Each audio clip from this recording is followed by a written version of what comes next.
मोहिनी रूप को देखकर महादेव जी का मोहित होना। श्री सुखदेव जी कहते हैं, परीक्षित, जब भगवान शंकर ने यह सुना कि श्री हरि ने स्त्री का रूप धारण करके असुरों को मोहित कर लिया और देवताओं को अमृत पिला दिया, तब वे सती देवी के साथ बैल पर सवार हो समस्त भूतगणों को लेकर वहां गए जहां भगवान मधुसूदन निवास करते हैं। भगवान श्री हरि ने बड़े प्रेम से गौरी शंकर भगवान का स्वागत सत्कार किया। वे भी सुख से बैठकर भगवान का सम्मान करके मुस्कुराते हुए बोले। श्री महादेव जी ने कहा, समस्त देवों के आराध्य देव, आप विश्वव्यापी जगदीश्वर एवं जगत स्वरूप हैं। समस्त चराचर पदार्थों के मूल कारण ईश्वर और आत्मा भी आप ही हैं। इस जगत के आदि, अंत और मध्य आप से ही होते हैं, परंतु आप आदि, मध्य और अंत से रहित हैं। आपके अविनाशी स्वरूप में दृष्टा, दृश्य, भोक्ता और भोग्य का भेदभाव नहीं है। वास्तव में आप सत्य चिन्मात्र ब्रह्म ही हैं। कल्याणकामी महात्मा लोग इस लोक और परलोक दोनों की आसक्ति एवं समस्त कामनाओं का परित्याग करके आपके चरण कमलों की ही आराधना करते हैं। आप अमृत स्वरूप, समस्त प्राकृत गुणों से रहित, शोक की छाया से भी दूर, स्वयं परिपूर्ण ब्रह्म हैं। आप केवल आनंद स्वरूप हैं। आप निर्विकार हैं। आपसे भिन्न कुछ नहीं है, परंतु आप सबसे भिन्न हैं। आप विश्व की उत्पत्ति, स्थिति और प्रलय के परम कारण हैं। आप समस्त जीवों के शुभाशुभ कर्म का फल देने वाले स्वामी हैं, परंतु यह बात भी जीवों की अपेक्षा से ही की जाती है। वास्तव में आप सबकी अपेक्षा से रहित अनपेक्ष हैं। स्वामिन, कार्य और कारण, द्वैत और अद्वैत जो कुछ है वह सब एकमात्र आप ही हैं। ठीक वैसे ही जैसे आभूषणों के रूप में स्थित सुवर्ण और मूल सुवर्ण में कोई अंतर नहीं है, दोनों एक ही वस्तु हैं। लोगों ने आपके वास्तविक स्वरूप को न जानने के कारण आप में नाना प्रकार के भेदभाव और विकल्पों की कल्पना कर रखी है। यही कारण है कि आप में किसी प्रकार की उपाधि न होने पर भी गुणों को लेकर भेद की प्रतीति होती है। प्रभु, कोई कोई आपको ब्रह्म समझते हैं तो दूसरे आपको धर्म कहकर वर्णन करते हैं। इसी प्रकार कोई आपको प्रकृति और पुरुष से परे परमेश्वर मानते हैं तो कोई विमला, उत्कर्षिणी, ज्ञाना, क्रिया, योगा, प्रहवी, सत्या, ईशाना और अनुग्रह, इन 9 शक्तियों से युक्त परम पुरुष तथा दूसरे क्लेश कर्म आदि के बंधन से रहित पूर्वजों के भी पूर्वज अविनाशी पुरुष विशेष के रूप में मानते हैं। प्रभु, मैं, ब्रह्मा और मरीचि आदि ऋषि जो सत्व गुण की सृष्टि के अंतर्गत है, जब आपकी बनाई हुई सृष्टि का भी रहस्य नहीं जान पाते, तब आपको तो जान ही कैसे सकते हैं। फिर जिनका चित्त माया ने अपने वश में कर रखा है और जो सर्वदा रजोगुणी और तमोगुणी कर्मों में लगे रहते हैं, वे असुर और मनुष्य आदि तो भला जानेंगे ही क्या। प्रभु, आप सर्वात्मक एवं ज्ञान स्वरूप हैं, इसीलिए वायु के समान आकाश में अदृश्य रहकर भी आप संपूर्ण चराचर जगत में सदा सर्वदा विद्यमान रहते हैं तथा इसकी चेष्टा, स्थिति, जन्म, नाश, प्राणियों के कर्म एवं संसार के बंधन, मोक्ष सभी को जानते हैं। प्रभु, आप जब गुणों को स्वीकार करके लीला करने के लिए बहुत से अवतार ग्रहण करते हैं, तब मैं उनका दर्शन करता ही हूं। अब मैं आपसे उस अवतार का भी दर्शन करना चाहता हूं जो आपने स्त्री रूप में ग्रहण किया था, जिससे दैत्यों को मोहित करके आपने देवताओं को अमृत पिलाया। स्वामिन, उसी को देखने के लिए हम सब आए हैं। हमारे मन में उसके दर्शन का बड़े कौतूहल है। श्री सुखदेव जी कहते हैं, जब भगवान शंकर ने विष्णु भगवान से यह प्रार्थना की, तब वे गंभीर भाव से हंसकर शंकर जी से बोले। श्री विष्णु भगवान ने कहा, शंकर जी, उस समय अमृत का कलश दैत्यों के हाथ में चला गया था, अतः देवताओं का काम बनाने के लिए और दैत्यों का मन एक नए कौतूहल की ओर खींच लेने के लिए ही मैंने वह स्त्री रूप धारण किया था। देव शिरोमणि, आप उसे देखना चाहते हैं, इसलिए मैं आपको वह रूप दिखाऊंगा, परंतु वह रूप तो कामी पुरुषों का ही आदरणीय है, क्योंकि वह काम भाव को उत्तेजित करने वाला है। श्री सुखदेव जी कहते हैं, इस तरह कहते कहते विष्णु भगवान वहीं अंतर्धान हो गए और भगवान शंकर सती देवी के साथ चारों ओर दृष्टि दौड़ाते हुए वहीं बैठे रहे। इतने में ही उन्होंने देखा कि सामने एक बड़ा सुंदर उपवन है।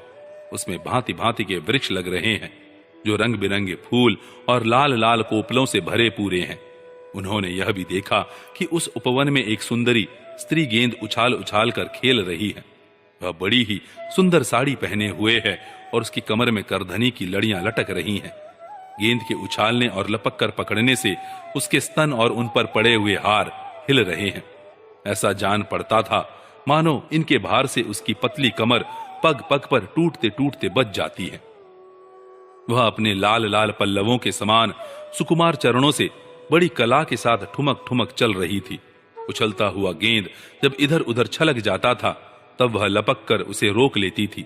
इससे उसकी बड़ी बड़ी चंचल आंखें कुछ उद्विग्न सी हो रही थी। उसके कपोलों पर कानों के कुंडलों की आभा जगमगा रही थी और घुंघराली काली काली अलकें उन पर लटक आती थी, जिससे मुख और भी उल्लसित हो उठता था। जब कभी साड़ी सरक जाती और केशों की वेणी खुलने लगती तब अपने अत्यंत सुकुमार बाएं हाथ से वह उन्हें संभाल संवार लिया करती। उस समय भी वह दाहिने हाथ से गेंद उछाल उछाल कर सारे जगत को अपनी माया से मोहित कर रही थी।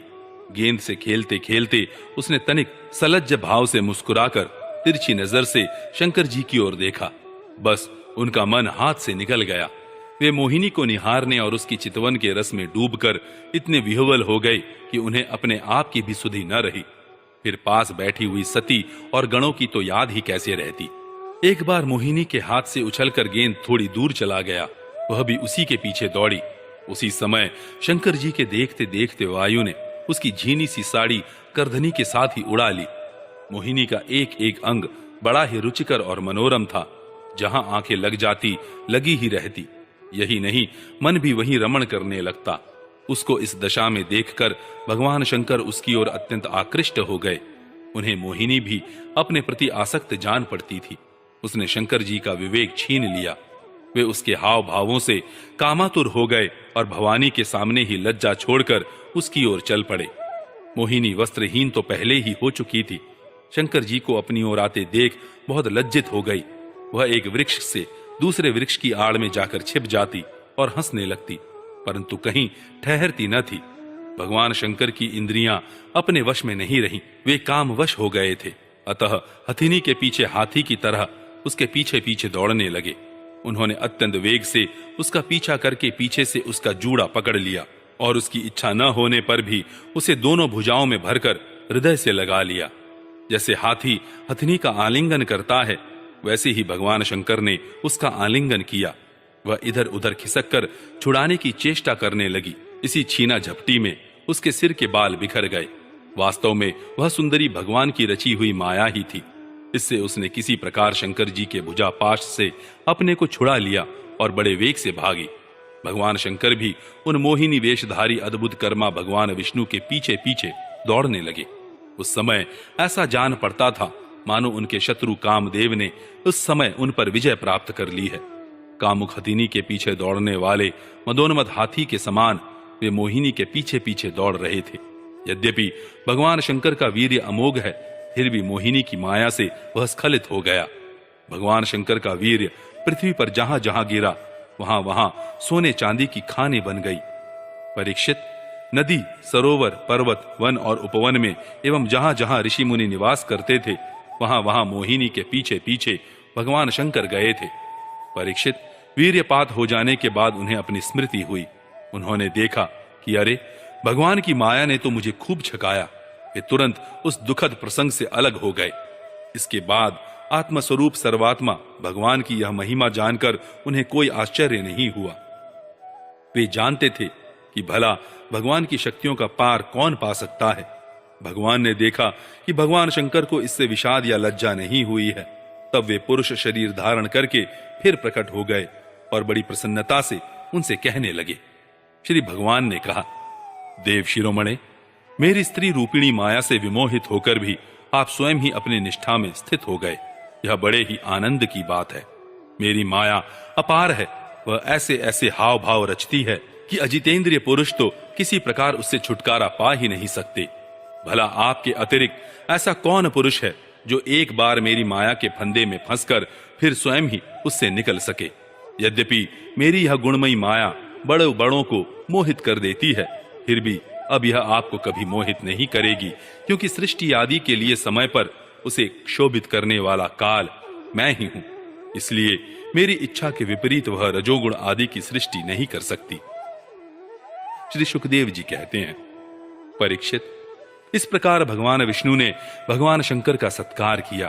तब उनसे विदा लेकर एवं परिक्रमा करके वे अपने गणों के साथ कैलाश को चले गए। भरतवंश शिरोमणि, भगवान शंकर ने बड़े बड़े ऋषियों की सभा में अपनी अर्धांगिनी सती देवी से अपने विष्णु रूप की अंशभूता मायामयी मोहिनी का इस प्रकार बड़े प्रेम से वर्णन किया। देवी, तुमने परम पुरुष परमेश्वर भगवान विष्णु की माया देखी? देखो, यूं तो मैं समस्त कला कौशल विद्या आदि का स्वामी और स्वतंत्र हूं, फिर भी उस माया से विवश होकर मोहित हो जाता हूं। फिर दूसरे जीव तो परतंत्र हैं ही, अतः वे मोहित हो जाएं, इसमें कहना ही क्या है। जब मैं 1000 वर्ष की समाधि से उठा था, तब तुमने मेरे पास आकर पूछा था कि तुम किसकी उपासना करते हो।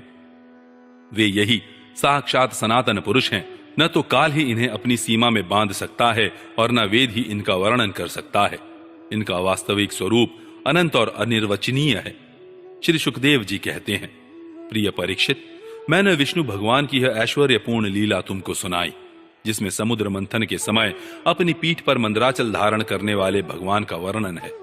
जो पुरुष बार बार इसका कीर्तन और श्रवण करता है, उसका उद्योग कभी और कहीं निष्फल नहीं होता, क्योंकि पवित्र कीर्ति भगवान के गुण और लीलाओं का गान संसार के समस्त क्लेश और परिश्रम को मिटा देने वाला है। दुष्ट पुरुषों को भगवान के चरण कमलों की प्राप्ति कभी हो नहीं सकती।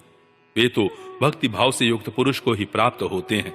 इसी से इन्होंने स्त्री का मायामय रूप धारण करके दैत्यों को मोहित किया और अपने चरण कमलों के शरणागत देवताओं को समुद्र मंथन से निकले हुए अमृत का पान कराया। केवल उन्हीं की बात नहीं, चाहे जो भी उनके चरणों की शरण ग्रहण करे, वे उसकी समस्त कामनाएं पूर्ण कर देते हैं। मैं उन प्रभु के चरण कमलों में नमस्कार करता हूं।